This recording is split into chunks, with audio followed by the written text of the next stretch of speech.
Music.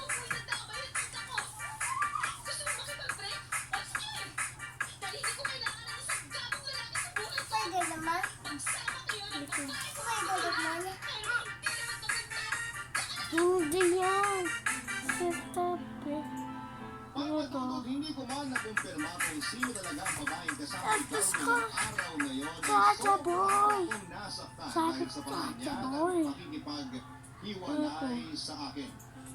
Hindi po ako masyadong nasaktan dahil Pangit. pinapos niya ang relasyon naming dalawa. Sabi ko. Nasaktan ako dahil sa mga sinabi Mas niya ulit kay Tita Laika. Nasaktan ako dahil na-realize ko na Pangit. totoo pala ang masamang ginagawa ni Tita Laika sa kanya. Pangit. Na hindi mabuting lalaki si Darwin, papadudot at lolokohin niya lamang ako. Masyado ko kasing minadali ang lahat at sinagot ko siya kahit na hindi ko pa siya lubusang nakilala. Kaya kung nasasaktan man ako ngayon ay wala akong dapat na ibang Aray ko. kung hindi Saray. ako ko lang din papadudot. Nang makauwi ko ng bahay ay Hey! diniretso ako ng kwarto ko at Hey! Hey! nakapatahimik sa niya Do. at sinuri lamang ang sakit na nararamdaman ko. Sobrang nagiging kahiya talaga ako kay Tita Laika dahil kung nakinig lamang ako sa kanya, alam ko na hindi ako masasaktan ng ganito papadudot.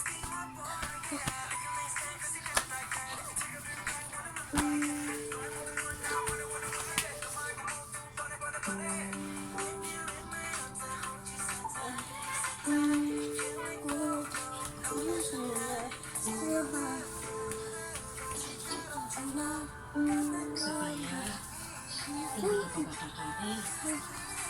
Nauna na po kayo, tita. Medyo wala pa po kasi yung gana. Umiiyak ka ba? Hindi po. Bakit naman po ako iiyak? Stop. Akala ko ba itinutulong mo na ako na parang tao? Ngayon sabihin mo sa akin, ano ba ang problema mo na itinatago mo sa akin ang ikaw?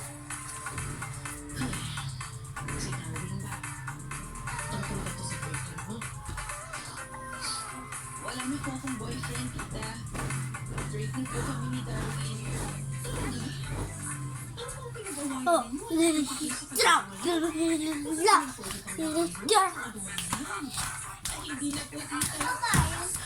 Hindi na po ako ikipagbayan kasi ayoko kaligayan.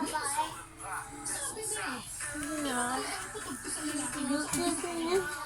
Alam ko na hindi siya gagawa ng mabuti. Tama po ba sa lahat ng sinabi niya tungkol sa akin? Hindi ko talaga siya magagawa ng Huwag ka na umiyak, Sophia.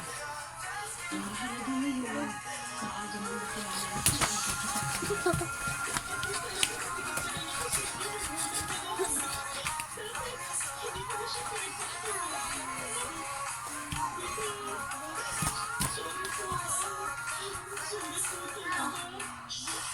Tama na.